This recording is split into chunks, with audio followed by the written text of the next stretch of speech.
As we close out Heart Health Month, we wanted to examine heart attack risk. Here in America, the number of heart attacks is low compared to years ago, but what's rising is the number of young people under the age of 40, including those in their 20s and 30s, who are now landing in the hospital due to a heart attack. And women are more likely than men to have heart attacks that are not caused by coronary artery disease. And as 7 Action News anchor Carolyn Clifford reports now, what we do when faced with this danger is, even if it's silent, can be a matter of life and death.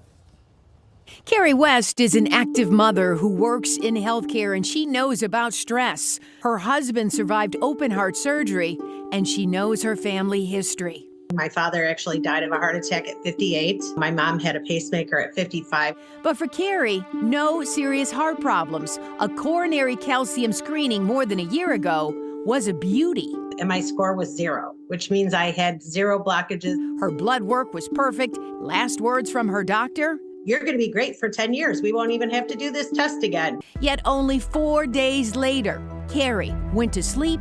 Woke up violently ill. I thought I had food poisoning. She passed out and woke up with serious chest pain. Call 911. I think I'm having a heart attack. Within minutes, an ambulance had her in the emergency room of DMC's Huron Valley Hospital. It was scary. Sorry, I get emotional. It was very scary. With her pain on a scale of 1 to 10 at a 12? Get her to the cath lab stat, like she's having a full-blown heart attack. So I had a blood clot that was totally blocking my artery 100% that just broke off kind of out of nowhere.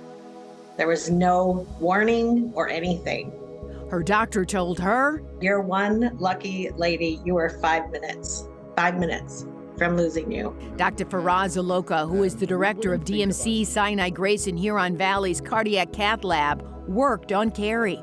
She's not your typical patient that should have a heart attack. I mean, she was living a healthy lifestyle. Dr. Aloka says timing and location is critical.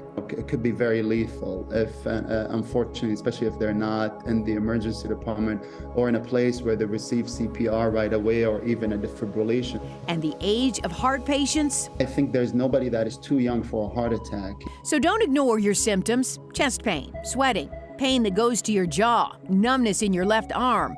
Also, get screened for diabetes, high blood pressure, and cholesterol. With women, a lot of times, they don't have the typical textbook symptoms. Sometimes it's shoulder pain or back pain in women. Why are you seeing it in younger and younger patients? We're living an unhealthier lifestyle. Young people are vaping, not exercising, and eating too much fast food. For Carrie, her whole family has changed their eating habits and not ignoring the warning signs. I had the widowmaker heart attack that people usually just die in their sleep from. They don't wake up. So I'm very blessed and very lucky.